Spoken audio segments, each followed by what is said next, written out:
একদম ঝরঝরে হবে ফ্রায়েড রাইসটা। দেখুন একটার সাথে কিন্তু একটা লাগবে না, দেখতেও সেই রকম হবে।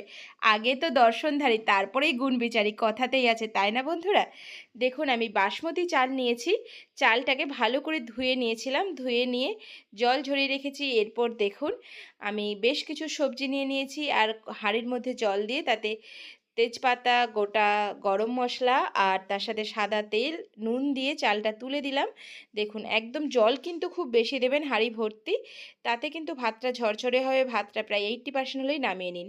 এইদিকে দেখুন ওই তেলের মধ্যেই আমি একটু ঘি দিয়ে তাতে সবজিগুলো দিয়ে নুন দিয়ে ভালো করে ভেজে তুলে রাখলাম। ড্রাই ফ্রুটস ভেজে নিয়ে একটা হাঁড়ির মধ্যে সমস্ত কিছু দিয়ে আর জল ঝরিয়ে রাখা ভাতটা দিয়ে তার উপরে দিয়ে দিলাম নুন আর অল্প চিনি।